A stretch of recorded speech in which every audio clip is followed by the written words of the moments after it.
playing in Saudi Arabia.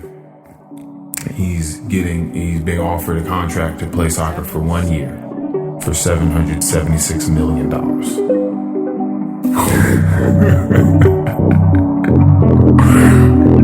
Wait, can you say that number again? $776 million.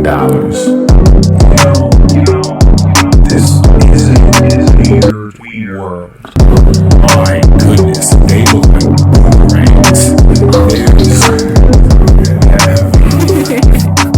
We have water. We're all good. I think we're good to go. Fantastic. Thank you, Eliza, for being here today. Thank you for having me. I really do. That was the most cliche start ever. Yeah. Thank you for being here. Thank you for having me.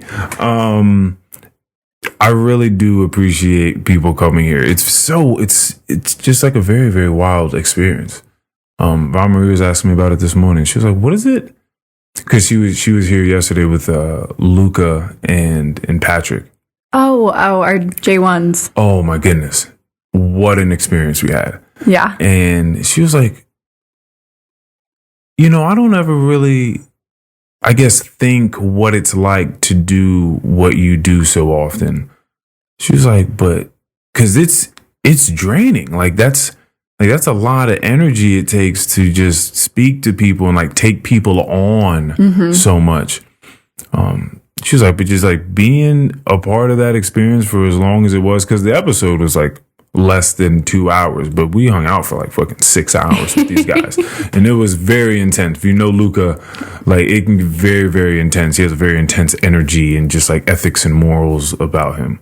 Absolutely. Yeah, just whole work ethic is just kind of like insane. And so I was posed that question, like, what does it feel like to do this? And I had to think about it for a little bit, because when you're living a certain way, you just live that, like you just do that thing. But man, is it cool.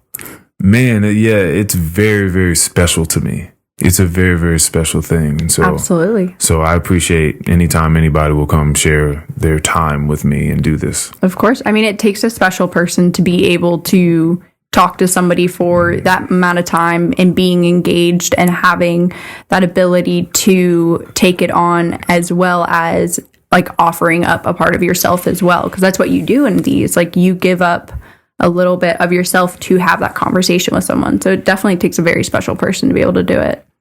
I appreciate that. That was very nice. You're a very sweet person. Thank you. I suppose. Giving yourself up and being able to, take on. Yeah, it's fun. It's just a really fun time because you really truly realize that people have that capacity. And I stopped thinking that people didn't want to have meaningful interactions with people, because that's just not true, right? They may not know how to go about doing it, like initiating it. But a lot of times I realize if you get the ball rolling for people, like they're more than willing to play. Right. Absolutely. But so much in our lives de-incentivizes us to do it. Like it's just so many distractions. There's so many things, and I often talk about the power of you hearing me through these headphones right now and just being in an enclosed space and it's just us. Like that's not happening in your normal day-to-day life. No, not at all. Right. So there's just a bunch of other things passing by, stimulating your brain, catching your eyes. Like it's just too much other shit going on. So I think people could do it. I don't think that that's lost because I do it with people all the time. I just think they have to be put into a situation to help them do that. Absolutely. That's what it is, to help them do it. I think it's just less common for people to actually have the deep conversations that you usually see in like situations like this out in public, because there's that social aspect of feeling like you're being judged. And so if you want to have those deep conversations, you want to make sure that you're in that safe space, and you're not always going to get that out in public. Yeah, no. But it'd be really nice if everyone felt like they were in a safe space out in public and we could have these conversations. I feel like people would be so much more understanding and happier.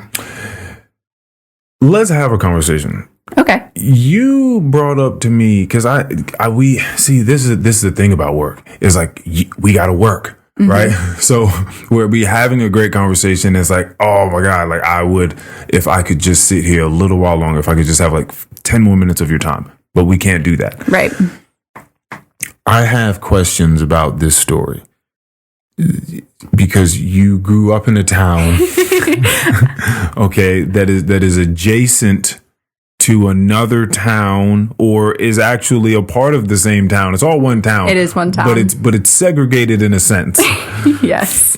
And it's segregated based off of ideas. Indeed. Ideas indeed. Yes. So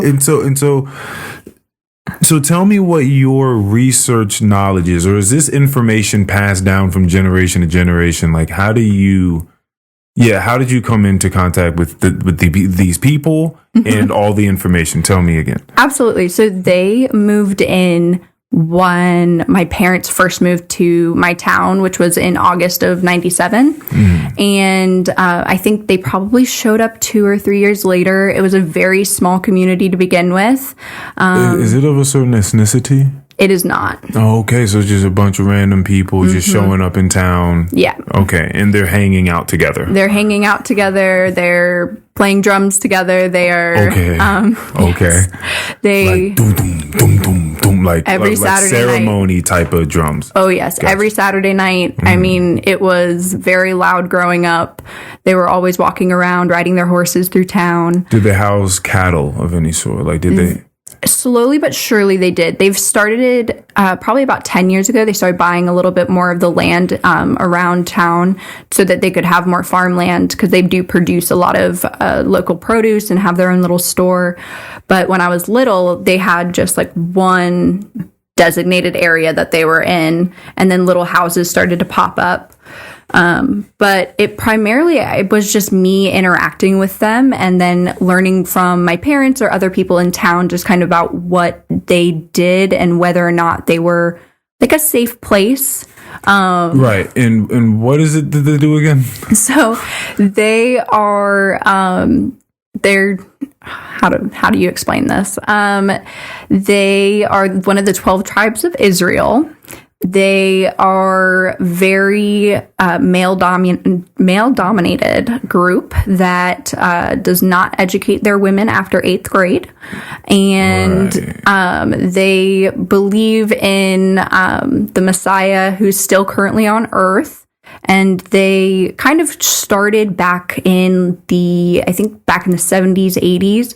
And they got a lot of their members from Grateful Dead concerts. A lot of people coming off of the Appalachian Trail, just kind of lost souls that they brought into their community. And there's definitely... That's crazy, like Grateful Dead concerts. Like what? They're on drugs. Like specifically Grateful Dead concerts, because they were just... So they were highly impressionable. Yes, exactly. Okay. Wow. And so growing up, they were a little bit like, I didn't really have an opinion on them. Me and my best friend, we actually would walk up there and they taught us how to milk goats and make goat cheese and goat milk. And it was a very cool time growing up. But as me and my friend got older, it was just a lot more impressionable on us as young women, seeing that type of dynamic between the wives and the kids and the husbands.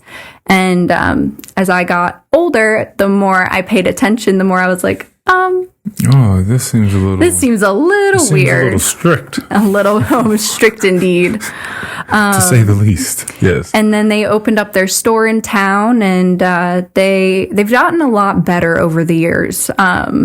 They've gotten a lot better in just like kindness outside of like their group. They used to be very, I don't know, they didn't really talk to other people, but then we had this nice family move in who was like kind of that bridge between the people in town and them. And then when they left, that bridge kind of broke again. So it's definitely this weird dynamic between people in town and then them. And I wonder what the whole like shtick is. Like, what is the sell? You know, like when you find these people from the Grateful Dead concerts or just like you said, wandering the Appalachian Trail. Mm-hmm. That's what is it about people wandering the? Is it just that these are just you're saying lost souls, like people that are not doing it for a good hike, like they're just wandering because they have nowhere else to go. Yep. So there's actually this really cool article. How many of those people are doing? How many people are wandering the Appalachian Trail right now? That would be a wild. That would be a very interesting statistic to have. Yeah, I don't know how many people. I know that, so I read this article that after we had that conversation, I had looked into it. And back in, I think, 2011, this woman who was hiking on the Appalachian Trail went on her phone and she looked and she saw that there was a work for stay place right outside of Harper's Ferry, because I live very close to Harper's Ferry. That's one of the stops for the Appalachian Trail. And so she found this place that she could sleep at and do a little bit of farm work, and it was free, and they'd feed her and house her. And she talks about how she showed up and was put into this prayer circle, and there were people talking about how you need to abandon your life and just abandon all material items and just join them.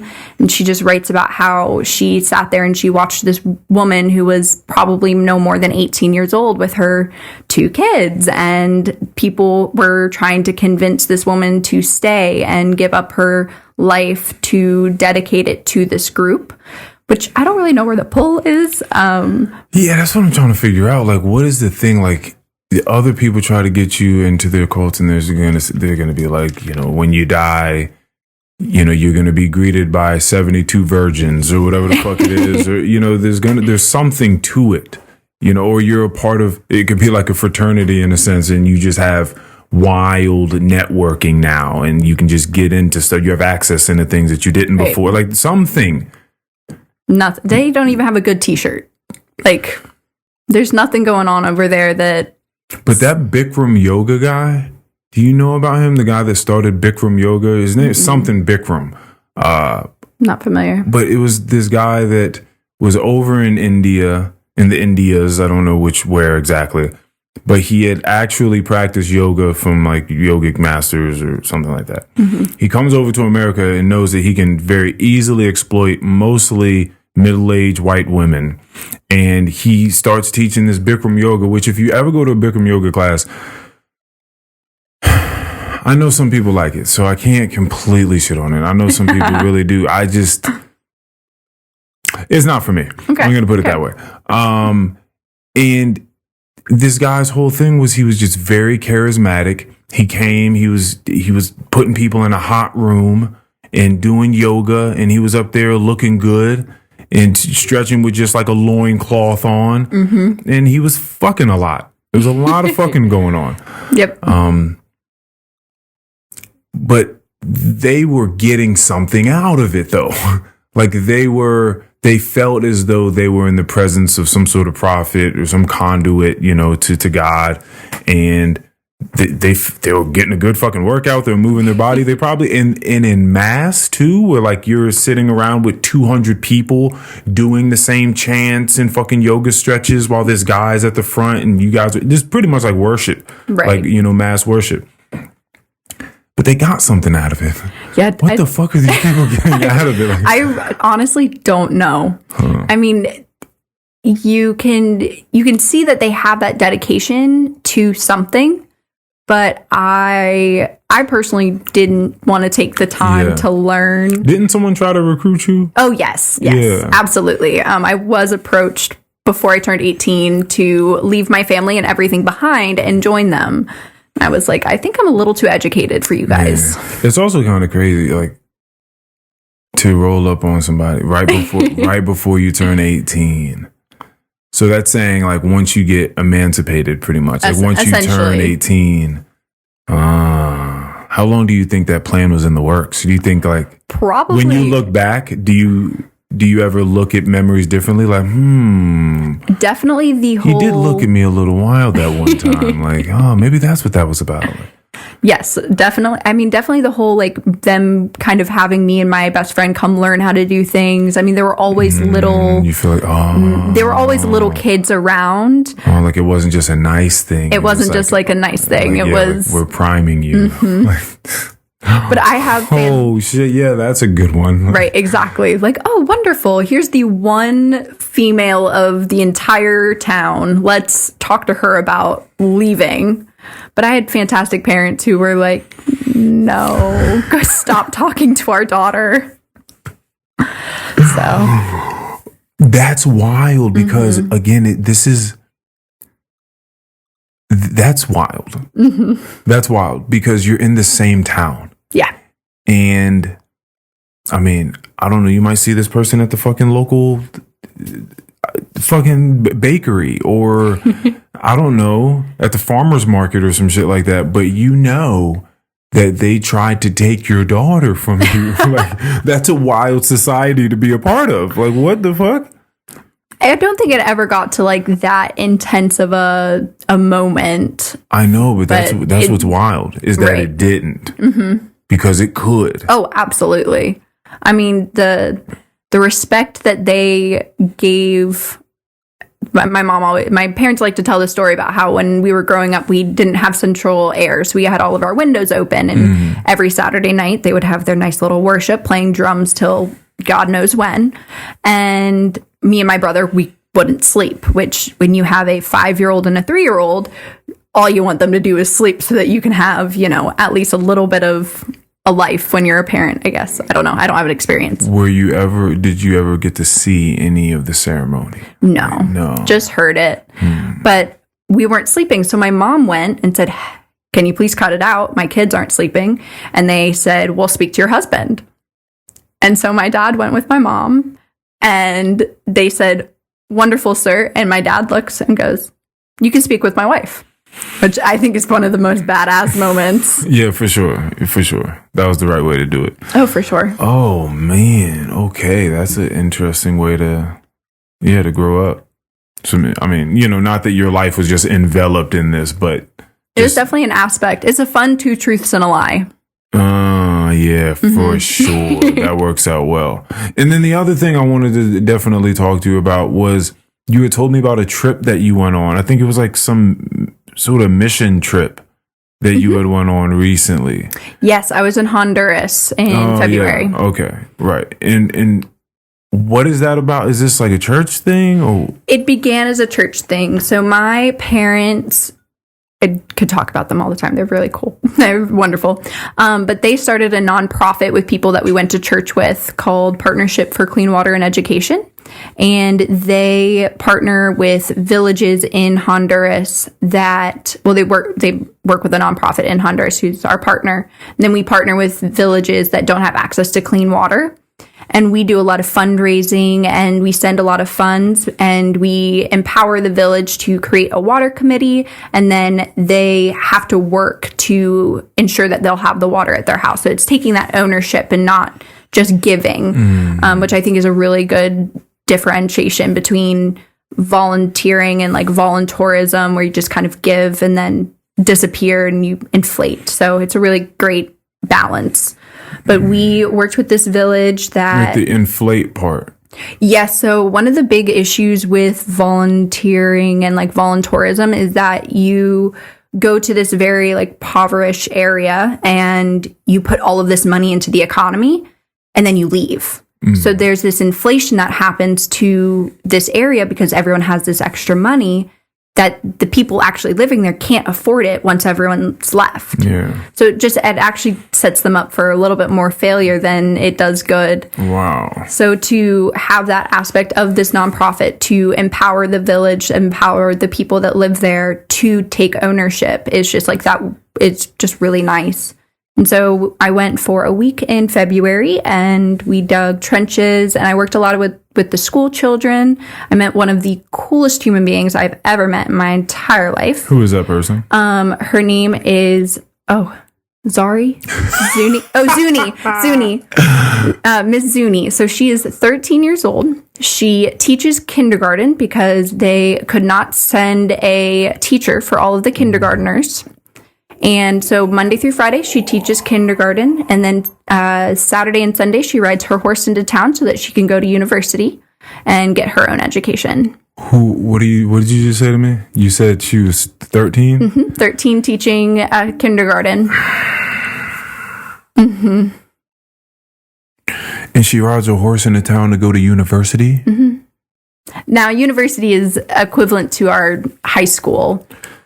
But yes, she is a very impressive young woman who just, I mean, so much love in her heart. And we're sitting there, and she took me and a few of us back to her home, and immediately agreed, like, she went and got the 2 cold Cokes out of their fridge and got a bag of chips for me and the person we were visiting with. And she just was a giver, and just, you can see this big heart of this human being who's just wonderful. And she's just so impressive, just such an impressive young woman who's going to be so successful in life. Holy shit. Yeah, holy shit indeed.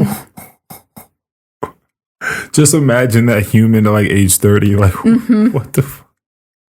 Oh, yeah. What the fuck is going on? 13 years old, teaching kindergarten. Holy shit. That is insane.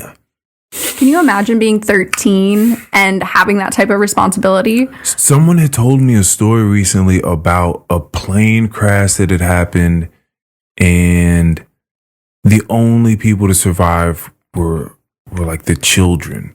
And it was like three of them, I believe. And I believe the eldest one had to take care of the ones underneath. But it like the ages were like 13, like 8 and 5 or some shit like that. Yeah. And they were in the jungle for over a month until they were found and rescued. Oh my God. And they fucking made it. The eldest held the shit together. And it's like the story that you have to tell after that, like the human being that you became at that age, and like who you're going to continue to become because of this unparalleled experience that you went through. That's what I'm thinking of with this young lady. It's like, who are you going to, what? What? Wow. So how does it feel to be down there digging trenches, trying to, what are you doing as far as the teaching goes? So I sat in, and we helped kind of clean up the school. And then we hung out a lot with the kids when they were on their recess, and nice. Just kind of interacting with them. We brought, what do they do for recess? They have a swing set, and they play a lot of soccer. The soccer is a very big aspect down in Honduras, and so they usually go down to their soccer field and play during their recess or when the parents are taking a break from work.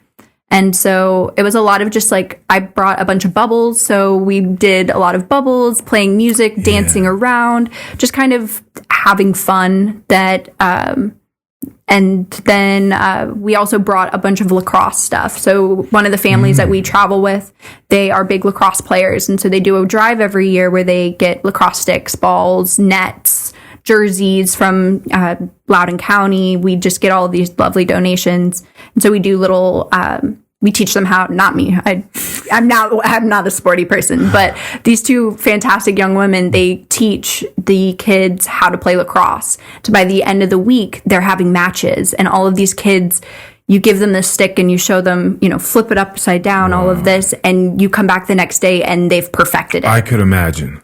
Yeah. I could imagine. Like, you just gave me a whole new idea. Like, I didn't even know I could do this. I didn't even know that this was a thing. It's all about empowering. It's like, how many of those new things do they come across? So right. I could imagine it being like, oh shit, like I'm going to be the first one. And like you and your friends are just trying to take turns with, how many lacrosse sticks did you have, We probably brought between like 25 and 30. Oh, okay. That's awesome. Okay. I think every kid in the village got one. Oh man, that's awesome. So the fun thing is that with this nonprofit, next February, when we will go back and visit this village, and we'll see what the progress looks like. We'll get to see everyone. Zuni and we talk probably about once a week, just so that I can check in with her and just see how things are going. Damn. And so when I go back in February, I'll get to see her and just kind of hear about what's been going on and just going and seeing that what everything has come to, which is just, I'm very, very, very fortunate to be able to help. And I think it's just something everyone should be able to have the opportunity to do. Wow. What a profound experience. Mm-hmm. That's very, very cool. And Yes. how old are you? I am 25, Yeah. but my first big mission trip, I turned 21 when I was in Nepal for a mission trip that I did with a nonprofit in college. I'm an idiot. Where's Nepal? Nepal is the left shoulder of India. Left shoulder of India. Gotcha. Nope, right shoulder of India. Right shoulder of India. Gotcha. And so it's right between India and China. And so we were there and we worked with a village also with clean water. And so that was very, very cool. And just Do you know what that native language is in Nepal? Nepalese. Oh, Nepalese. Okay, cool. Yep. I used to have like a few phrases that I remember from the trip, but after all the years, I don't remember anymore, unfortunately. So what was the first one for you like? Going to Nepal was earth-shattering. I felt like my perspective of the world was a glass wall that someone took a baseball to. I met the most gracious human beings. And when we live here where we have things just at the snap of our finger, we take it for granted. And so I remember sitting in this village where we went to this, she's the mother of the village. She was the oldest woman there. I think she was probably in her 80s. And she went and she picked all of this fresh fruit for us. And we were there and we're eating it. And I'm collecting all of the little shells in my hand because, I don't want to make a mess. But the thing for them is that they want us to make a mess so that they can clean up after us because that's how they show their thanks. And just having these people who work so hard for something that we were born with is just, I came back and was so just shocked about the things that people get upset about, the things that people take for granted. And like I said, I'm just really fortunate that I've had the opportunity to help people. And I think that I'm a much better, a much more gracious person. Yeah. Now that I've done those experiences.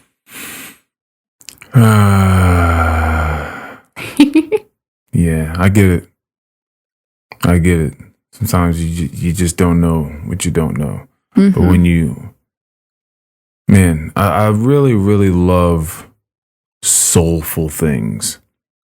I like intellectuals a lot. Like I like people breaking down concepts and ideas in a very fascinating, very articulately alluring way.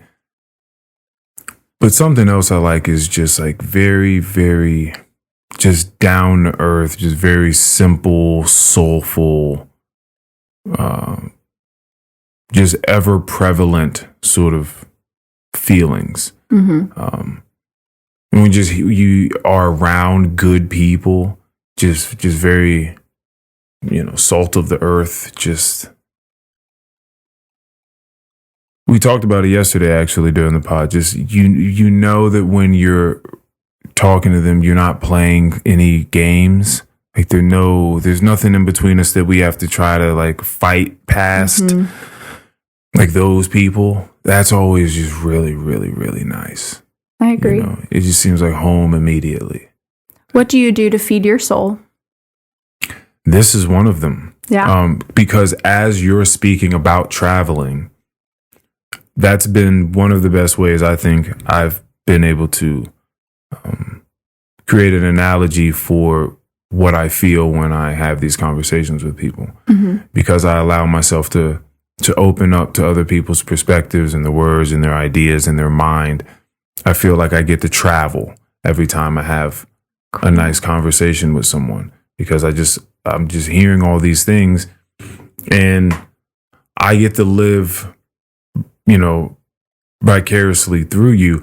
Now, Is it like me being in Nepal? No, absolutely not. But I get the closest thing that I'm going to get, as to understanding, in terms of understanding your experience and trying to live and breathe it. And that's what's wild about it, is just the fact that even just in doing that, it makes an impression upon me. That makes me start talking about shit feeling warm and homey. Like that's the overall essence that I got from what you just said. Just good, gracious people. That's really, really nice. All right, man. You've done some really cool shit. I think so. You've done some really cool shit. It's very important for people to do things that continue to open their mind up, and that glass shattering, world shattering moment that you had. Those are valuable. Absolutely. Those are so valuable because it's so easy to get caught in a small glass prism. And like, that's all you ever know. And it's just reflections of the same thing everywhere. And you're just seeing the same shit. You're just hearing the same shit over and over. And you gain no perspective. Right. You just stay there. That's terrible. So I'm glad that you do these things. And also, you're the first person to ever bring me, to the podcast, a piece of art. So thank you for that. So you're also in this creative wave that, by the way, was low key until I just said it. Tell me about that. Doing art? Yeah. Just anything. Yeah. Any of that. So I have grown to love art as I have grown to love myself. So when I first began doing art, I was like in this mindset of everything has to be perfect. So I'm sitting there with the intricate lines and I'm sitting there. That's not how the sun looks. That's not how a tree looks. And so I ended up doing this. It's like you fill up a cup and you fill it up with all these different paint colors and you take the canvas and you flip it over. When you pull the paint cup up, you have the ability to move the paint around. And you can use a straw to kind of expose these underlying colors. And I did this one, the very first one I did, and it opened up something inside of me. I was like, this is imperfect perfection. And it made me feel really good. And it made my brain nice and quiet. Oh, wow. And so from there, I started doing more of those paintings. I started doing... I taught myself how to play piano in high school, so I started bringing the piano back and trying to learn different tunes. And then more recently, I started crocheting. But getting down and just putting on an audiobook and painting and just kind of being with myself is just so nice. Yeah. Is that like your favorite thing to do these days? These days, I'm more crocheting just so that I can kind of work on building that skill. But I did just buy a new paint by number, so I'm very excited about that. How large is the book? So it's just one big thing, but it's probably the size of that. Oh. Okay, and what are you going to do? Like acrylics? Or are you going to do like watercolors? It came with specific little paints. Okay. So I think they're just acrylic paints, but it's a frog. I'm very excited. He's the cutest little frog.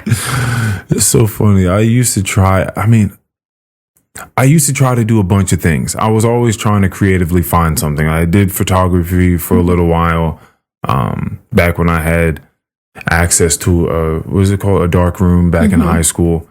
I did, fine arts like paint, acrylics, watercolors, Japanese brush painting. Ooh, what's that? Shit is difficult.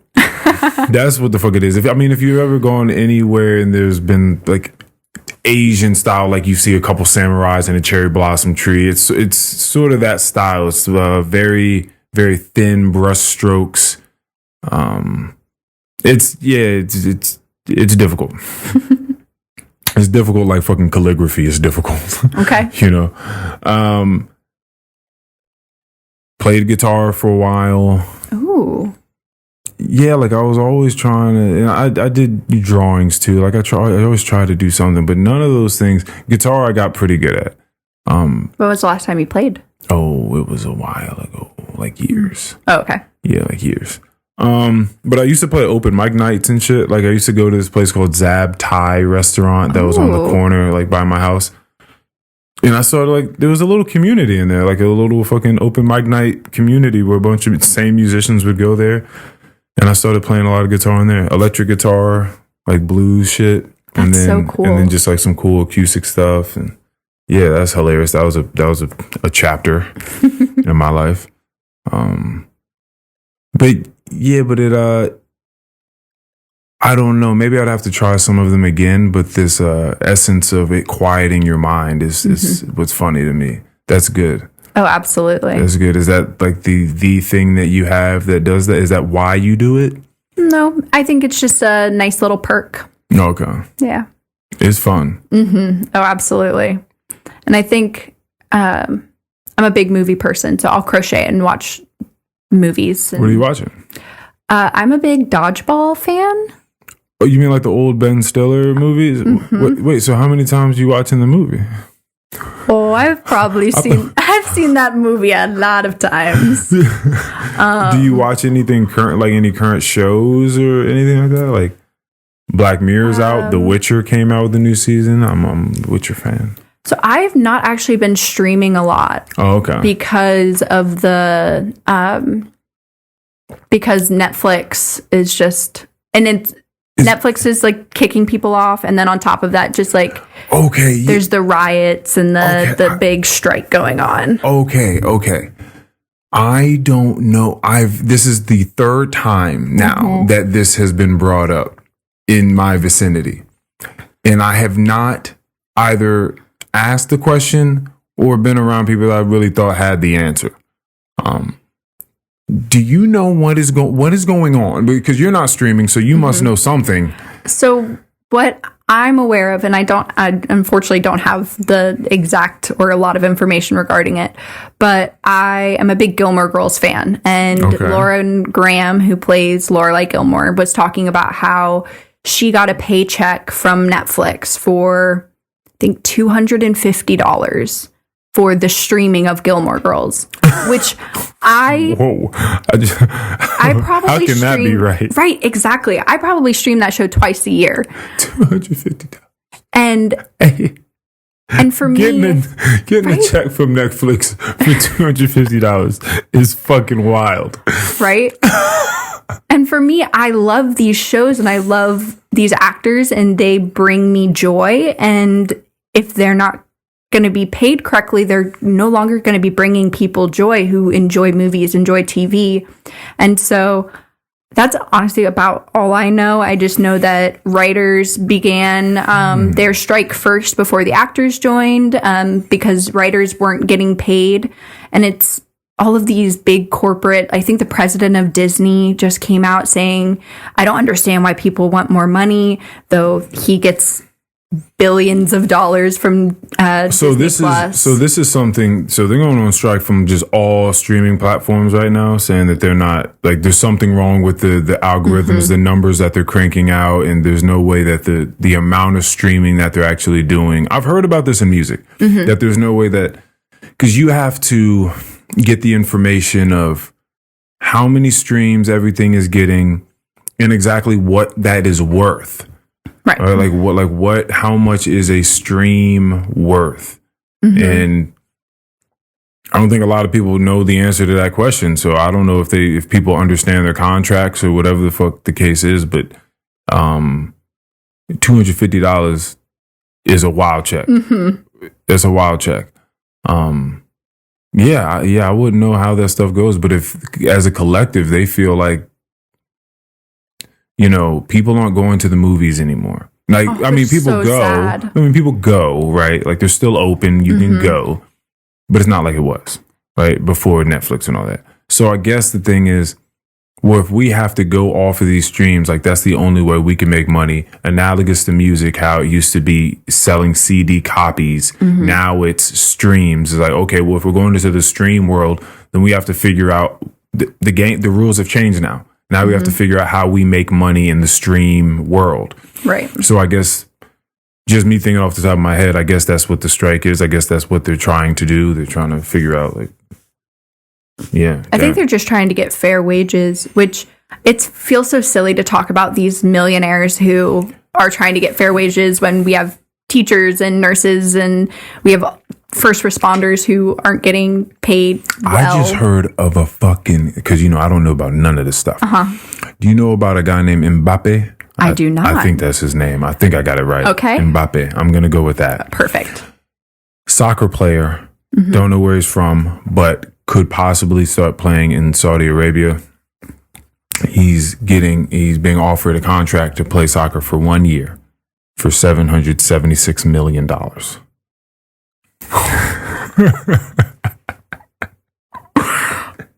Wait, can you say that number again? $776 million. There was like some Facebook thread that the guy was showing me. So frustrating. When he told me that, he was just showing me all the breakdowns, like $24 per second. You know, like those type of breakdowns. That's insane. Yeah, something crazy. That is so much money. It's a lot of money. That's a lot of money. Play soccer. But apparently, I mean, but people really like soccer. They really do. Those kids in Honduras fucking love soccer. Exactly. You know, I get it. People would love to see people achieve the highest physical capabilities and then go at it.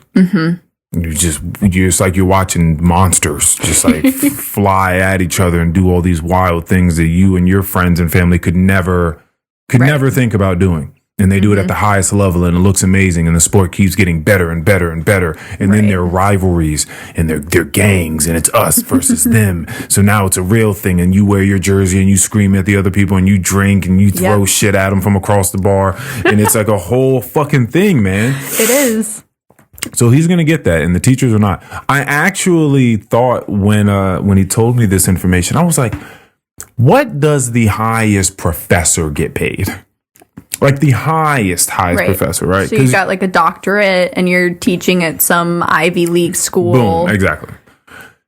200, I think it's like 296,000 for like the highest. That's like Harvard, Yale. It's like one of those. Right. And then if you're in the top 10 Ivy League schools, or even 10 being Columbia, it could be like 176,000 to 200,000, something like that. But if you're not in that group of professors, it's not really going down for you like that, you know. But just the fact that like the highest, the most brilliant professor with the best ways of divulging information to young brains in the world, right? Gets $500,000 or $500 million less. Oh wait, no, I'm sorry.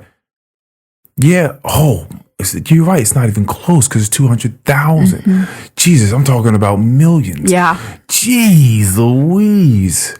I had it fucked up for a second. That's so wild, man. But, you know, I sort of think about government in this way. Like, we get upset a lot of the time at things that are happening in this external realm, right? But it's nothing but a representation of what we are putting our attention to and our dollars to. So, you know, the fact that, you know, you're going to watch that Keeping Up with the Kardashians may have, whatever the last season was, last finale, may have more views than the Senate fucking press conference that came out the other day about the UFOs. Like that may very well have less views than the finale of the last Kardashians. Maybe, I don't know. Right. But the fact that it's even that I can even have that conversation and even question it is crazy. Yeah. And so if we could just change things like as people. We really could. We could be like, let's have it so our tax dollars go like where they need to go or where we would like them to go. Can we vote on that too? Mm-hmm. Can there be some sort of addendum where we can, maybe we are, because everyone may forget about, I don't know, roads or some shit like that, or toll roads. The point being, what if there was a quota everyone had to fulfill on their taxes to certain things, certain allocations had to be made. You have to pay roads, you have to pay police officers, you have to pay firefighters. But then after that stuff, you could then choose where the rest of your money was going to go. Right. Like education or prison reform or whatever the case is, That would make a whole lot more sense. It would. And then that way people you could fix some educational issues. You could help teachers get more money, but I feel like we would have to like sort of make that happen. Like say, well, we want them to get paid, right? A higher fraction of what this soccer player is getting paid over here. just something more. Absolutely. I mean, they deserve it. Where would we be without our teachers? I would not be sitting where I am without the guidance that I got from my teachers, whether that be elementary school, middle, high school, college. I mean, I wouldn't have the knowledge or the background to be sitting in the position that I am at work, or knowing or having the opportunity to continue learning. And I mean, I would probably not be very far without the teachers in my life. I'm certain of it. Mm-hmm. Yeah, you wouldn't be able to, like you said, take on the sort of opportunities or participate in the opportunities that help you learn, being conversations like this. Like you couldn't even participate in a conversation like this the way that you are had you not gone through, the rites of passage that these elders had for you as you were getting older. Do you remember any in particular that were like, oh, you're a good one? Like you're a really good educator. Absolutely. What'd they teach? English. So Mrs. Banasek, she taught 6th grade and 8th grade English, and she was my teacher for both years. And school was never very easy for me. Okay. And I had this horrific 6th grade history teacher who just would, very mean. And I would go and talk to her, and she would just remind me about how smart I am. She would remind me about how capable I am.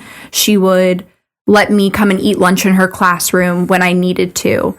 And she just kind of gave me this strength that I had the ability to learn, that I was not what this other teacher was making myself to believe. And then I had her again in 8th grade, and it was just this revalidation of, I am smart. And she completely changed the thought process when I learn. And so, I mean, I owe so much to that woman. And then, I think English teachers are just really genuinely great human beings. I always think that was my understanding. Like I always liked my English teachers. Me too. Now I liked English as well. So I think I did better in the class, and I was probably there may have been some more of that in it, that the fact that there was a huge subject that we had something in common about. So maybe I just liked them more. Like I gravitated towards English teachers more. My Spanish teacher, my Spanish professor, I thought the same thing. So it could just be like language arts, right? Sort of people for me. Yeah, I always loved that shit. Yeah. I also had a really great professor in college who really believed in me and just, told me the sky was the limit. And she took me under her wing and gave me all of these great opportunities. And she was always there if I needed to talk about the tests. And that was one of the first classes that I truly felt very smart in. And so just to have that support also from the professor who, she's just phenomenal. I think that I'm just fortunate to have gotten to experience those great teachers. That's a wild feeling when you feel like you're smart for the first time, like you're capable for the first time. I think I remember that feeling. I don't know if I remember where it was or like what I was doing. No, I know I do. My dad was telling me that I was smart, but he was telling me that I was being stupid. Yeah, he just kept telling me like he was like, the dumbest thing is just like a smart person just choosing to be dumb. Mm-hmm. You know, and because I know I hadn't remembered ever looking at myself as a smart person until that time. So then when he said that, I was like, oh shit, like maybe, like, am I smart? Like, what is he talking about? You know, but that is a very interesting moment to have, where you feel like you finally do something like awesomely. Right. You're like, whoa, I can do that? Mm-hmm. That's very cool. And funny enough, it was a hospitality class. And so, really? And now I'm here. So. Really? Mm-hmm. What happened in a hospitality class that taught you that you were truly capable? I loved to travel, and I had traveled a lot prior to taking this course, and I learned I could get paid to help other people travel. Mm. And I think it's just a really great aspect. And for me to then start learning about all of this information, I mean, it just came so easily to me. And I realized that I had that passion. I mean, I love helping people.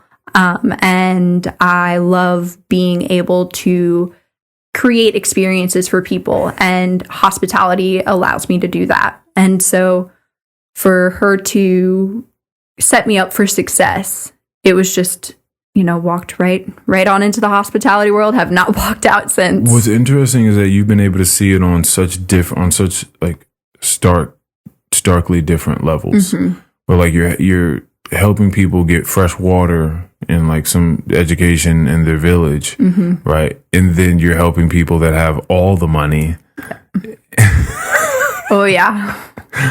That's such a funny contrast. I imagine I've heard of people I've heard of people living a certain life, like maybe being at war, right, and having a hard time coming home, mm-hmm. simply because it's like a civilian life is weird once you've just been on pins and needles for a long time with you and your fucking brigade out somewhere, with fucking guns and grenades and shit like that. Very different lifestyle. There's actually something called the re-entry problem or issue, mm-hmm. and it's journalists have this as well, mm-hmm. when they go out and capture these crazy, emotionally heart-wrenching stories from other places, and then they just have to come back home and have Starbucks and like go back to regular life. Exactly. And it's like, this is not the real world, or is it? Or is the other one the fake world? Like, what is going on? Like, how are both of these worlds existing at the same time? Exactly. I mean, I went from somebody crying and hugging me because I had gotten, their trench almost to their house, to someone saying, the water's not scalding hot, and I would like for an engineer to come take a look. And I'm just holding my head, just frustrated, because I just sometimes wish that these people had the opportunity. I mean, because I easily could be sitting in the same spot as them if I didn't have that guidance from my parents or that guidance from my church to volunteer and to realize that there are different things in the world. Yeah. So it's definitely a very difficult thing to adjust from. Yeah, I would think so. Bathroom break? Yeah, absolutely. Awesome. Thank you. Oh, did you hear my head? 8 hours of you. Oh no, did it just crack? Oh yeah. I'm a double jointed human being, so there's just a lot of cracking going on often. Does that help you stretch and stuff? Like, mm-hmm. Oh, that's really nice. I mean, oh yeah, oh wow, you can just put your thumb behind your hand on both hands. Yeah. It's my party trick. Wow. That, and I have a flat part of my head so I can balance a pint of beer. I got a lot of free beer in college for that. You can balance a pint of beer on the back of your head? Oh, wow. Yeah, that's pretty good. So I just, this is my little party trick. Oh, wow. Okay, that's pretty cool. And what do you got there? What's that? Oh, nothing important. There was a guy, because vaping had become such a phenomenon. It did. And then you started hearing shit like, oh wait, it's not as healthy as it was supposed to be, you know, in that whole transition from tobacco. Yep. There was a guy I knew that was vaping heavily. And he was in the middle of class. He was in now this was a couple years ago, so I'm not, you know, not in school at the time, but he was in class and he was supposed to be giving a speech about something. And when he started to talk, in the middle of him talking, his voice just cut out. And he couldn't force himself to talk anymore. Holy shit. And he's just in his mind like, I'm trying to speak, but I can't. Which is a terrifying thought. Yes. He then finds himself, I think he just leaves, like he just sits down or something like that. And for some reason or another, they just realize something's wrong. He finds himself having a seizure of sorts. And he starts, you know, coughing up blood, and he's shaking, and he can't speak. And he goes to the hospital. And then he leaves the hospital, and I believe a couple of days later it happens again. Oh, God. And he goes back. Now, before he goes back, I'm talking to him about vaping and just like how much more prevalent it's been in his life and for how long. And he's like, listen, I'll tell you this. If I go into this doctor's office and they tell me that the issue is that like I'm vaping, I gotta quit vaping, guess what? I'm not stopping. He was like, I'm not putting this down. Holy shit. And I was just like, all right. I mean, you know, what are you going to say to a guy that's like, I've been through the seizures. I was the one having them. It clearly wasn't bad enough to stop hitting this vape if they say the vape is the problem. I mean. Yeah, it gets deep. No thanks.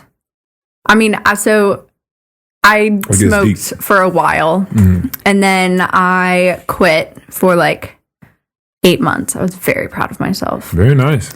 8 months is quite a stretch. 8 months was quite a stretch. And then now I kind of limit it to like if I'm having a drink. And then I started limiting it to that, and then unfortunately it's just like kind of grown back. It's funny how things like pair like that. Yeah. Like a cocktail and a cigarette. On like patio seating somewhere. Oh yeah. With a fire. That sounds perfect. Some music, some soft music in the background. Espresso martini. Good company. Cocktail and a cigarette. Cocktail. People do the same thing with coffee and a cigarette. Cigarette might pop up a few times. Like there's just certain things. For me, it was Adderall and cigarettes. Yeah, but a lot of times, sometimes it's just like weed and a lot of bad food. Yep. Right. Like, so it's just, a lot of the times it's not the one thing that's the issue. It's that it does so many other things. Yeah. Oh yeah. All these fucking like domino effects that come afterwards. Well, it's like, because nicotine's a stimulant and alcohol's a depressant. And so it boosts the serotonin. So it like goes together, I guess. Yeah, then there's no way you're getting good, like proper sleep. No, not at all. So then it hits that. And so see, man, that's the thing. See? Slippery slope. You just gotta chill out. Sleep is so important, though. I'm a strong believer in the 8 hours. Yeah, I noticed when you texted me and was like, "Hey, listen, we might need to push this back because I need this sleep, and I can't come on there if I'm not in the right state of mind." Exactly. And then I got out earlier than I was planning. So, what do you like when you don't get that sleep? Like, what were you going to come on here and do? What version of you would we have seen had you come with like minus 2 hours to sleep?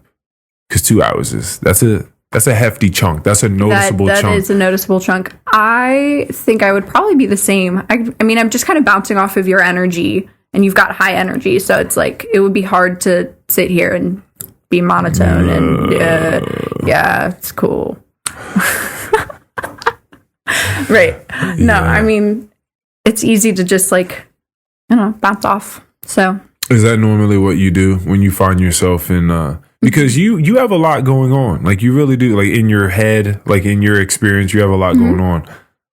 And I wouldn't think that everyone would just assume this about you. Yeah. Right. Which means you're a very unassuming person, right? So mysterious. Right. To some degree.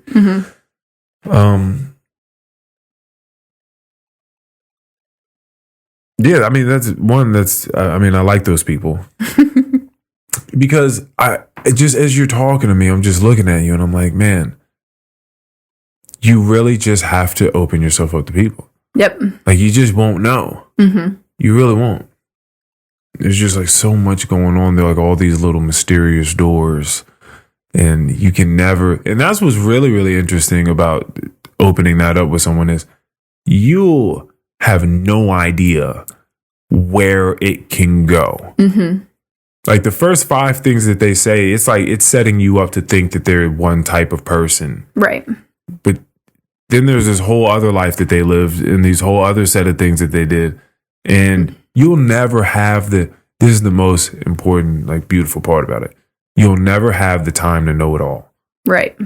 You'll never know, which means there'll always be a mystery. There'll always be something just for you. Interesting. And then it's like, how do we get there? Like, how do we get to that place? That new place, where like that uncharted territory in our relationship and our understanding of one another. Right. I'm a thinker. I'm a thinker. I'm doing too much. I like to think of myself as a thinker. I'm a talker. I like to talk. I'm like a verbal thinker. So like, and also a listener. Yes. It's the best way to do it. It's the best way to do it. That's the only way. That's the only way to kind of do it. Well, it's like you have to be a good listener to really absorb. Right. I mean, I learned that from my parents. They're both therapists. Oh, are they really? Yeah, they are. What? Yep. So, having 2 therapists as your parents in the same home, were they employing things on you when you were very young that you didn't know that they were doing?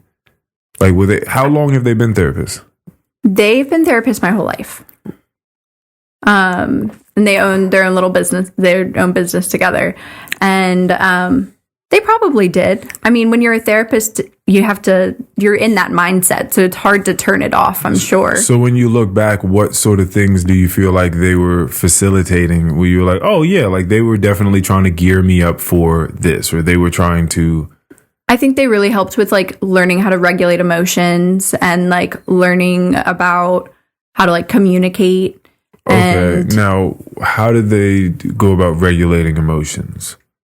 Like, I think they just probably helped us feel, like me and my brother just helped us feel the feelings we were feeling. So did they say those words to you? Like, or I don't remember, unfortunately. I mean, I think that. But you've always felt like you felt comfortable in the space doing so. Okay. Yeah. Okay. Yep. That's one of the big things is that they made the house very comfortable. Just, it's a very welcoming, open conversation type home. I remember I was talking to you one day about your family. And I was asking you like how you feel about them, how you feel about spending time around them, holidays and stuff like that. You're like, oh, I love it. Like I love my family. I can't wait to go back. And that's not always the response that you get. So when you said that, I was like, oh man, that's good for you. Like that's great that you have that. Yes, I'm very fortunate for that. Some people don't know that until they make it for themselves, which is also very, very nice. Oh, absolutely. To create your first, well, I don't want to say your first, but the home that you would build for yourself, right? Right. There's one thing to have gratitude for a home that someone else built for you and be able to pay homage to that and say, you guys did a fantastic job. But then to come back and build your own home just the way that you would have it, that space. Yeah, that's beautiful. But I'm glad that you had that. Very fortunate. Do you have any siblings? I do. I have 2 older brothers, 2 younger sisters. Middle child. Yeah. And I sure did shit for attention. Oh boy, did I. It tracks. Yeah, man. Yeah, it does. My eldest brother, he went through the foster care system. He was he's the son of my mother, but him and I share different fathers. Then the brother right below him and I have the same mom and dad. The sister right below me, we have the same mom, but not the same dad. And then the sister below her, the same dad, not the same mom. So that would be the stepmom. So that's so Alexis, the youngest one, is the product of the stepmom, the mom that I've known pretty much.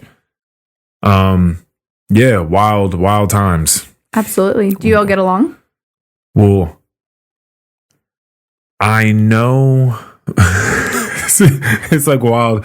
Like these questions are wild. Like trying to get into it. Sorry. No. These are great questions. Okay. I love that you're asking these questions. I just never have to explain this. No one ever asked me these questions. Oh. I don't know my eldest brother that well, but the last time we spoke, it was very, very weird. Like he reached out to me. And then I was there for it because I'm always there. So I'm like, okay, cool. What's up? But then he's very short with his responses. I'm like, all right, like that's fine, dude. Whatever. So we don't really have a relationship. I believe now he would be like 36. If I'm 32, no, he'd be 38 because it's 3 and 3. Yeah. Okay. So Julian's 35 right now. And my Julian, same dad, same mom, we're just very different people. He's been very money oriented his whole life. He's about the flashy lifestyle. He likes things like that. He likes nice things. Okay. And he works hard for it. And he's attained a lot of it. Perfect. Yeah. But we just do things very differently. Like I'm sort of like the cliche hippie brother while he's just the other one, right?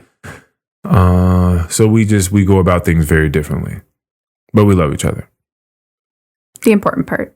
Jade, she is the one right underneath me. So she would also be 3 years younger than me. So that means she's 29. Okay. My math skills are not the best. So she's 29. Don't have a relationship with her. Last time I tried to reach out to her, it was on Instagram. Well, first it was when I heard she was living close by, like in Woodbridge. Somewhere. Oh, wow. And I was just like, oh shit, because our whole lives she had lived in Chicago. It was like, oh, she lives in Woodbridge now? Like I got word from the family. So I tried to reach out and was like, hey, what's going on? Like I got her phone number. Hey, what's going on? She was short, and then would like try to make a plan, but then not. Like when the day's coming up, just kind of bail out. I'm like, okay, because I didn't necessarily grow up with her either. I probably should have said this earlier. The only one that I really grew up with was Julian, the one right above me, and then Alexis, of course, because she came later on. Right. But my dad and my mom divorced like early on when I was like in like kindergarten. Okay. So I don't have a relationship with her. I tried to hit her up on Instagram again. She like left me on red, which is hilarious. Oh no. And then there's Alexis, who actually does my TikTok videos for me. Aw. Yeah, I love her. Very nice. Yeah, she just graduated from Northeastern this year. Northeastern. In Boston. Okay. She just graduated. Thank you for the location context. Yeah. No, trust me. I wouldn't have fucking known either. I know. I'm just saying it now, but no. Fantastic. Did she study? She studied computer science. Oh, okay. Which she hates. Oh, no. Yeah, one of those things. She's a fucking computer science major, fashion minor. Okay. But fashion's where the passion is. Boom. Okay. You know how it goes. but she wanted to do something that would set her up and something my parents could probably get behind if they were going to send her to college, and they paid a ton of fucking money to do it. It's expensive. Yeah. Super expensive. And Is that's it a really private good school? It's like a really good school. Yeah. And it's out of state. And it's out of state. Yeah. Yeah, I went out of state. No, it was a beautiful school. But she hated it, though. That's the thing. Oh, no. Like, she doesn't like computer science. She never did computer science before she went to that college. She just decided she was going to do it when she got into university. Oh, okay. At a high level. And just had to start learning Japanese pretty much. Oh, God. Because it's like, it's its Right, it's its own language. Yeah, it's like really, really is. For people that have never seen Right. just like JavaScript, you know what I mean? Like, I don't fucking know what I'm looking at when I look at people code. But now she does. She has some idea of it. So another question is like, what do you do with the rest of your life? Like, do you just do this thing that you hate doing? Right. That you spent so much money doing and all these years studying? Or do you, or maybe do you do that and then try to pivot into the fashion world with that? You know what I mean? Absolutely. Hopefully you try to do something like that. Right. I mean, it's definitely going to set her up for good success. And Well, you're in hospitality. You study that. How do you feel? How do you feel about your ascension? Like, how do you feel about your ultimate being in hospitality and I'd say all that? I'd say I'm feeling pretty good. I'm thoroughly enjoying myself. It's, Would you ever want to own something yourself? Okay. yeah. Sorry. You got excited. Yes. All right, go for it. Tell me. I really want to own a boutique hotel. So like Tell me about it. 8 rooms. Okay. Oh, tell me Just- about this. So like Where are we? What's it look like? What's the weather like? warm. Okay. I did Montana. Like- It was cold. I want warm. Like equator sort of warm? Like you want to go. I mean, when I think of my boutique hotel, I do think about the hotel I stayed at when we were in Honduras. But I think like 8 bedrooms. We can do breakfast, and I think having it be so small, I can still create those like personal relationships. For sure. And then it would be nice to have a nice little property to go with it so that I can do events. Because doing weddings and helping stuff like that is also just something very interesting to me. I don't have much experience doing it, but it's very interesting to me. And I think that it'd just be really fun to have that opportunity for the creativity of having my own place, figuring out, what type of events do I want to have? Do I want to have a yoga class Saturday mornings? Do I want to have a masseuse that I can have on call? I need to ask you a question. Yes. As a future business owner, would you be open to the idea of, outside of any safety regulations go, would you be available to the idea of having your staff wear all comfortable shoe wear? Yes. I thought that you might. Absolutely. I thought that you might. That's why you will win. I also am not going to care whether or not you have a nose ring. I think that is one of the most annoying roles. I understand the I know some things have to. I understand the uniform. Etiquette is just an interesting thing. You're trying to understand why something is acceptable when it comes to fashion, when it comes to the expression of oneself through clothing. Like, that's an interesting one to try to manage, because I spoke to them about it the other day. It doesn't make sense to me that there are any jobs where people have to wear uncomfortable shoes. Like, unless you're a construction worker and you need to wear the fucking Timberlands, you got to wear steel toe boots or whatever and get the fuck out there and work with steel. That's one thing. But that's why I said outside of the safety regulations part of it, like, why anyone wears uncomfortable shoes and is on their feet for hours of the day. Like, that seems like an archaic thought to me. Right. Yeah, and I just don't understand why we still do it. Like as humans, like we all understand that we're humans. Pointed toes. We all understand like what feet are, what they do for us, like and how we treat them and what it does to us. Right. Like, so why are we playing this game with the shoes? Like, why are we playing the shoe game? I don't know. You know, isn't it very weird that we do that? I mean, we go through all the pain of like breaking in new shoes, and like we go through the pain of having pointed toes where your feet are just squished. That doesn't make any fucking sense. It makes no sense. Why are these shoes that look like diamonds? I don't know. I don't know. No one's feet go in like that. They don't. But people's feet, if you wear that type of shoe for so long, your feet will begin going like that. Oh, I know. I got to show you a picture of my grandma's feet. Oh, no. Oh, yes. Oh, my goodness. They look like boomerangs. There's... There is such a curve. I got such a good picture of it one day because she was coming down the steps of my parents' house and I pulled my phone out. I was like, oh, I'm getting these shits today. And I took a great photo. There's just the bunion created, this shot out of the side of the foot just created this whole slant to where her toes, like all of them were just going off to the right side. So it's just like a boomerang. It's just like a real diamond, her foot. It was insane to look at. My great-grandmother, her feet were like curled up because of how small the shoes were for so long. It's just... Right. See, man, like, why? Why? Why? Why put yourself through the extra pain? What do we look at now from the past and say, like, why were they doing that? Like, that's such a stupid, like, what is something that we look at in the past now and say, I can't believe that they weren't doing this or that they were doing this? I would say some things with sanitation, if it weren't for the fact that you kind of had to invent things in order to be sanitary. I'm trying to think of something more that's just like an idea, just a stupid idea that didn't need to be done. It was actually just less beneficial for everyone because my whole point about this is that it doesn't just help the human, like the individual. It does help that human. The way they feel about their whole body changes.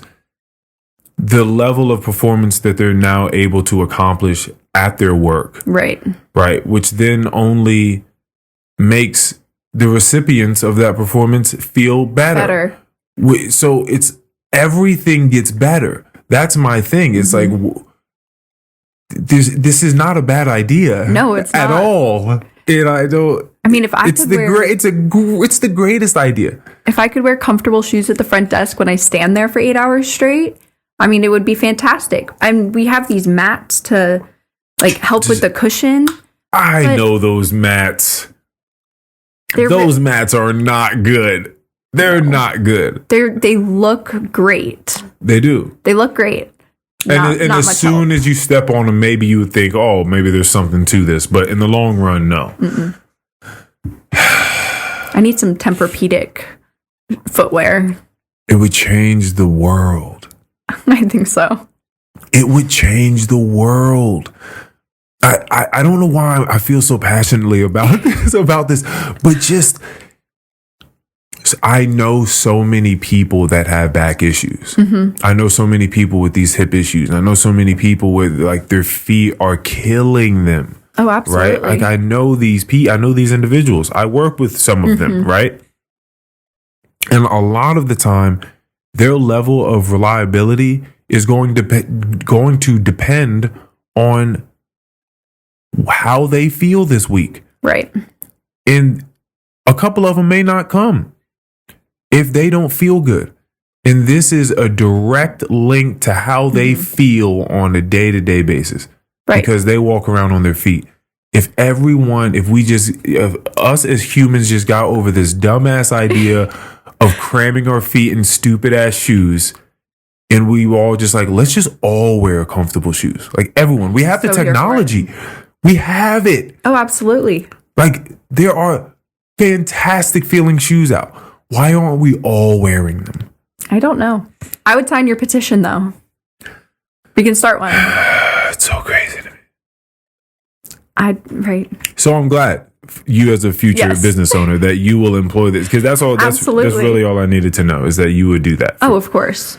I would too. I think that the individuality of being comfortable in yourself, and which means being comfortable from head to toe, then you get to be more of yourself. And then, I mean, it just makes it for a better experience. You don't want to talk to somebody who is grimacing in pain.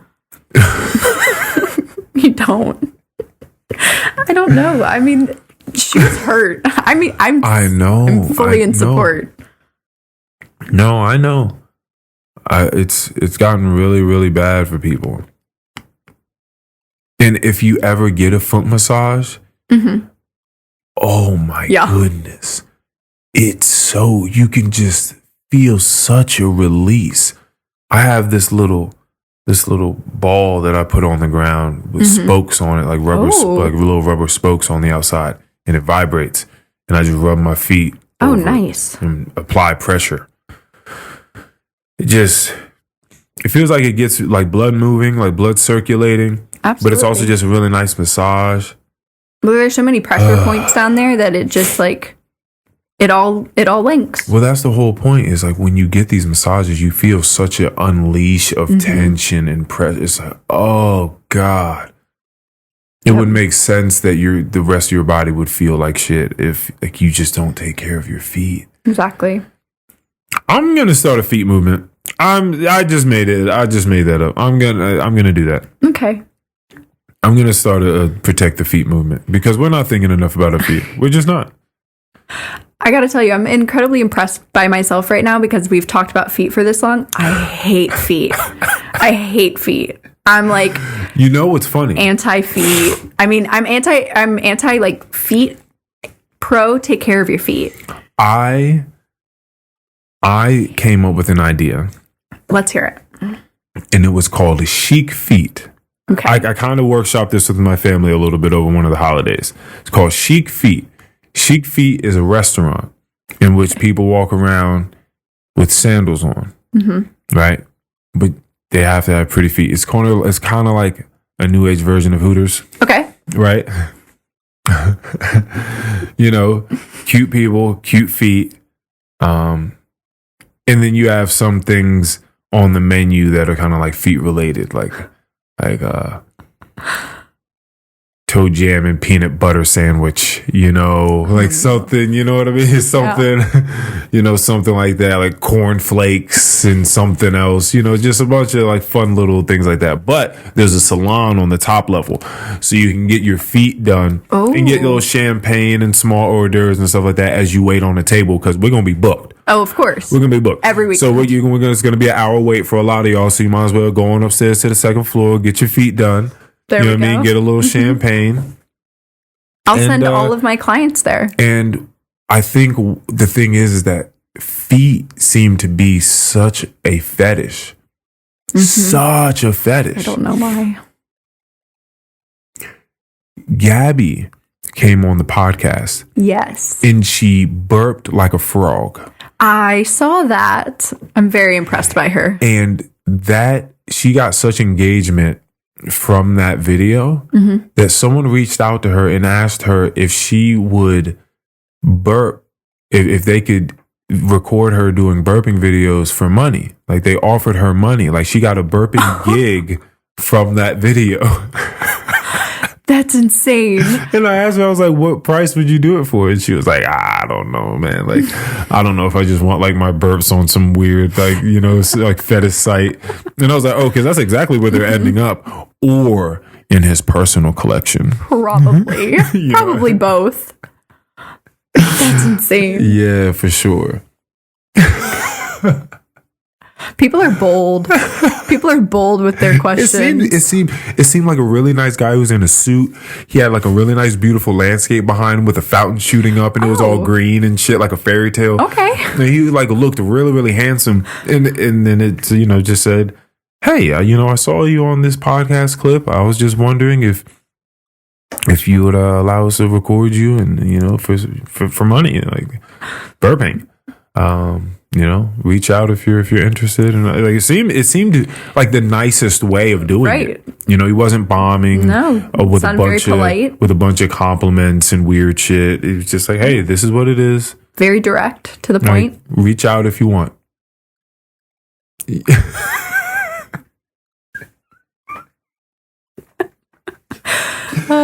You could do all sorts of shit in this world, man. Yep. You can do all sorts of shit in this world. I didn't know that was a fetish until I posted that video. Mm-hmm. And then it like got a bunch of traction, and I was like, whoa, like people really like cute chicks burping.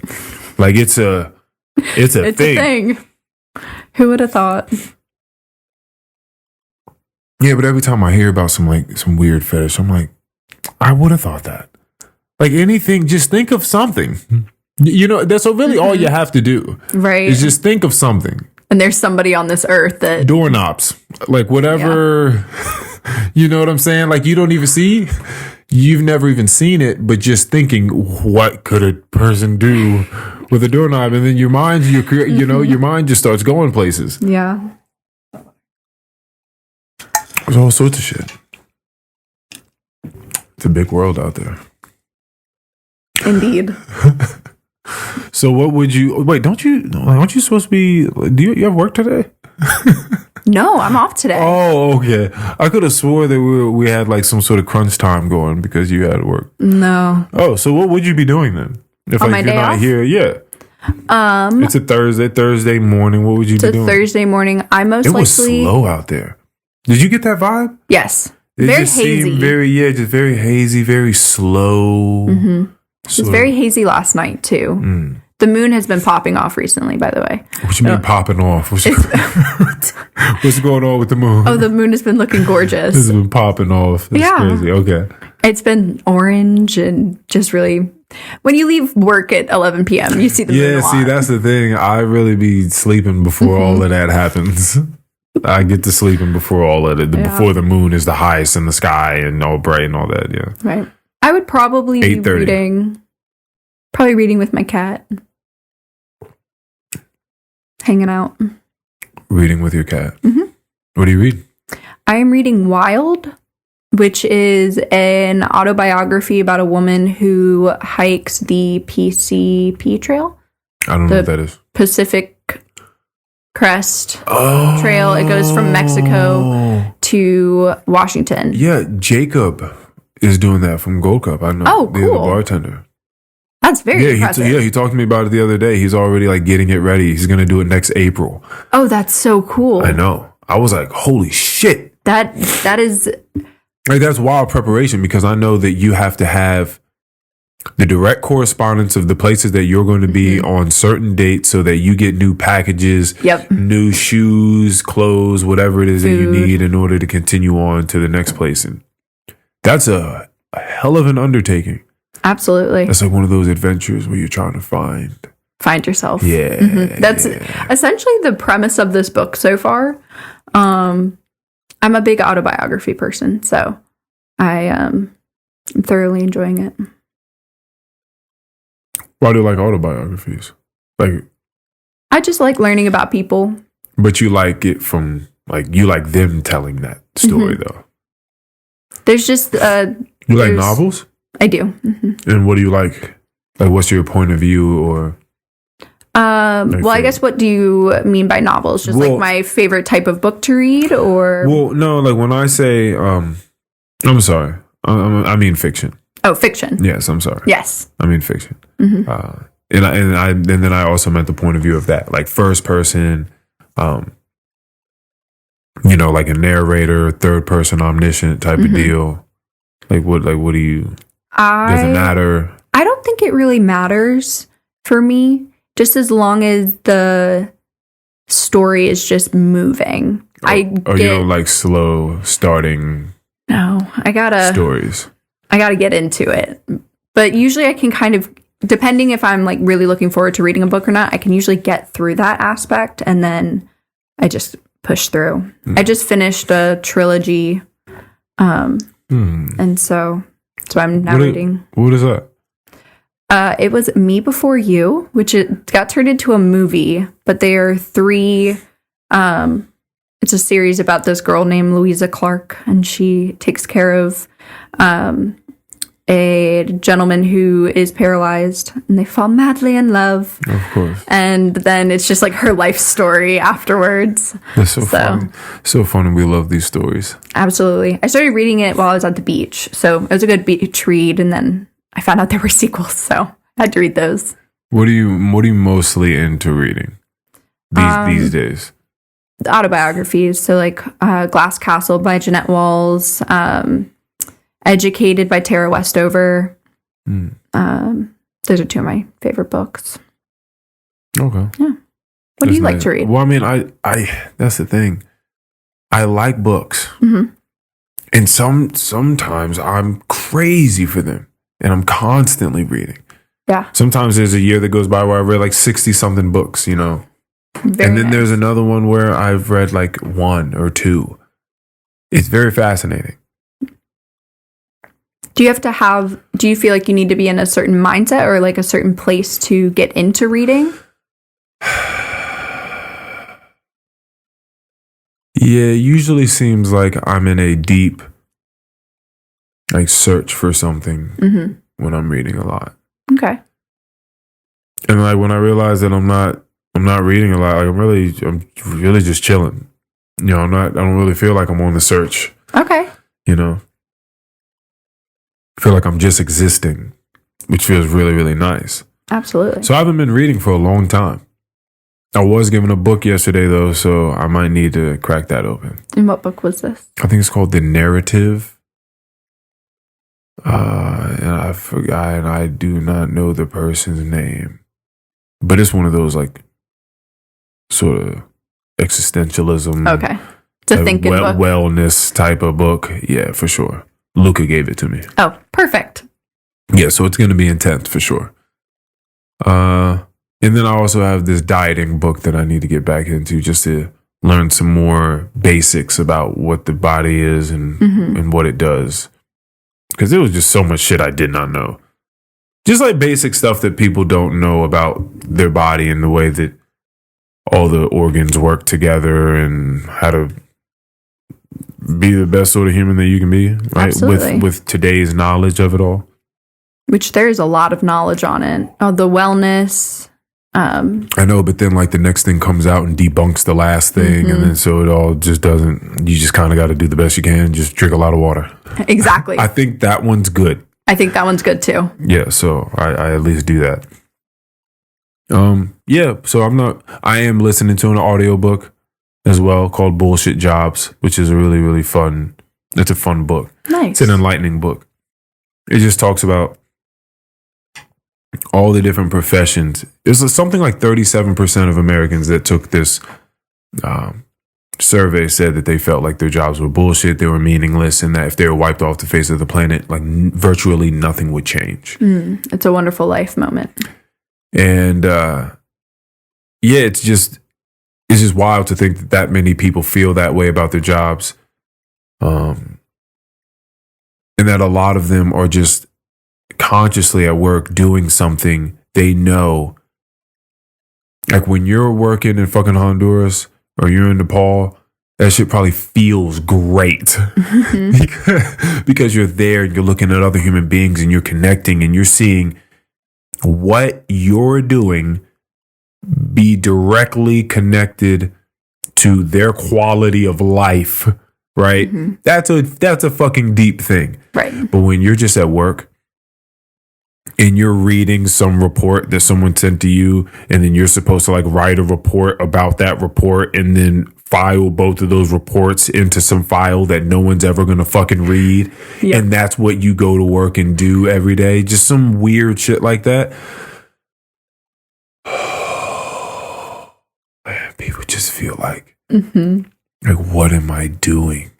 Like, what is my existence? Why am I just moving these files from here to there? And like, no one ever sees them. Like, I know it. Right. Point A to point B. There's so many jobs like that. The most interesting one was when they were talking about jobs that are held by someone that you don't want to be held by, because that person is either incompetent or they're lazy. They shouldn't be there. So what you have to do is you have to create another job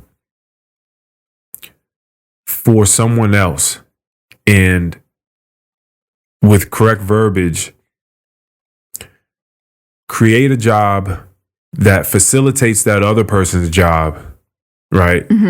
And also teaches that other person that already has that big title that we don't want them to have, how to do like some extracurricular shit that is like really not facilitating anything. Right.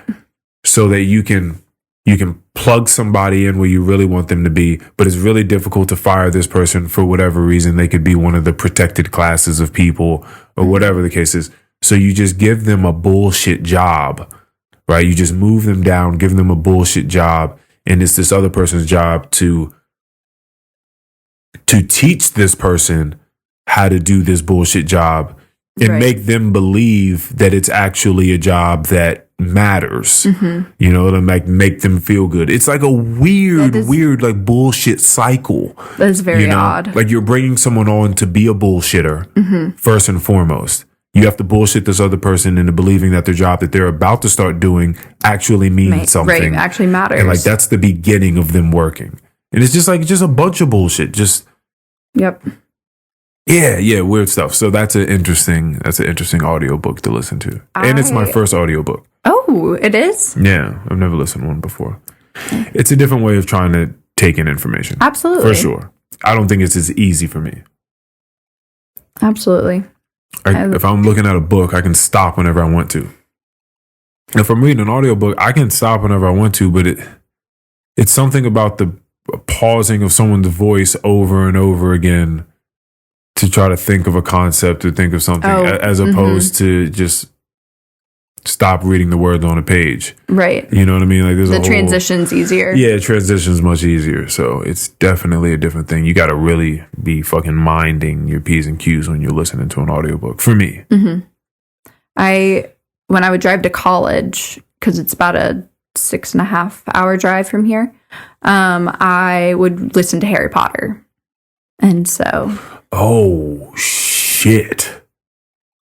That's crazy. Yeah. I know JK didn't sit down and do them damn hard. Yep, no, too rich for that. Way too rich for that. Get somebody else to do that shit. That's a lot of that's a lot of words. And this guy does. I wonder what that person got paid. Probably a lot. I should look that up. Yeah. Right. He That's does a all lot. these voices, and it's just. Did you listen to all of them? Wow. Oh, I've done that multiple times. You've listened to all of them multiple times? Whoa. Yeah. What's the collective sort of, first of all, because audiobooks that's another thing. No. Do you think you read faster than like an audiobook? Because an audiobook would tell you some shit like, 13 hours running time or 14 hours. Do you think you would collectively read it quicker than that, or? I don't know, but now I'm kind of intrigued. Because that's a lot of time stacked on one another. Right. All the fucking Harry Potter books. Multiple times. Aren't there like 7 of those bitches? That's crazy. Yeah. It's good. I mean, I did a lot of driving back and forth, so it did me good for the holidays and the random weekends and stuff. I will show you the Hogwarts game if you haven't seen it. You have the Hogwarts game? Yes, I do. What's your Hogwarts house? Ravenclaw. Hufflepuff. And proud to be one. Okay, I've never gotten this deep into the Harry Potter world. I've never been questioned about my house. Ravenclaw. Puzzles. Love puzzles. Yeah. Love figuring shit out. Yeah. Very nice. Do you like Sudoku? Never played. I don't even know how the game works. I do like crossword puzzles. Okay. Nice. I like the dumb things. No, I like chess. Dumb thing. I like chess. Ooh. Queen's Gambit came out on Netflix, and I was like, oh, I'm going to learn chess. There was a huge boom. There was. In the chess wave. I did not learn how to play chess. No? Not even the basics? My roommate at the time, he taught me how to play a few different times, but it just never clicked. No. And then I used the online app, but just didn't click. You play checkers? Mm-hmm. Okay. Chinese checkers? I have. I would have to probably be reminded the rules, but I have played Chinese checkers. Connect 4. I do enjoy a good game of Connect 4. Okay. Scrabble. Oh, I can't spell very well. I mean, Wait a minute. What was going? But you had English teachers as best friends your whole life. What happened? It's just a fun quirk of mine. I mean, can't spell very well. I can spell, but autocorrect is my friend. Yeah, but like Scrabble words are usually 3 to 5 letters. Like very rarely are somebody putting together a 7-letter word. You know what I mean? Very true. In a very Like no one. You're in a very high level game if you see cavern put down and the V was on like a triple word score. Like wow, like no, like that's not usually happening. Yeah. I'm a big card game person. Taboo? Wait, not that type of card game. I don't think I've played Taboo. Oh, fun. I'm familiar with the game, but I don't think I've played. Very fun. I'm more of like a Phase 10, Uno. Okay. I know of Uno. Deck of cards. Not deck of cards. I was just like any game you can play with a deck of cards. I was like, never heard of deck of cards. Okay. Yeah, Taboo. It's a game. It's so much fun. I love these games. So say you and I are on the same team. I pick up a card. There's a word at the top of the card. I need to get you to say this word. Okay. There are also a list of words underneath that word that I cannot use in order to get you to say that word. Okay. And a lot of those words are clearly like the first words you would think of. So you have to try to creatively get you to say these words. And so every time I say one of the words listed under word that I'm not supposed to, there's also someone from the other team right next to me with a buzzer, and they buzz it every time you say it, like to, sort of scare you and make sure that you don't say those words. And you just try to get through as many of those cards as possible, and you have 2 teams. That sounds like a lot of fun. That's Taboo. That's Taboo. Gestures is mine. Charades. Okay. I love charades. Okay. It's so much fun. Absolutely. To get up and like have to act something out in front of another team. That's so much fun for me. That was my family's game. Gestures. Very nice. Yeah. So what are you playing? You're playing like blackjack? You're playing poker? You play poker?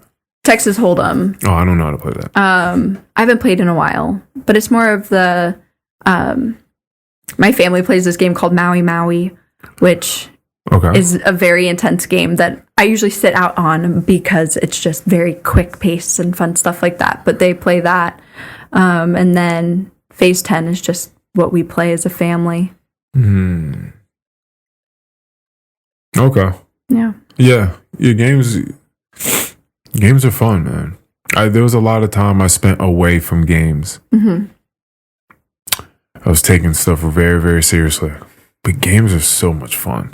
Absolutely. People forget to play when they're adults. Not you, though.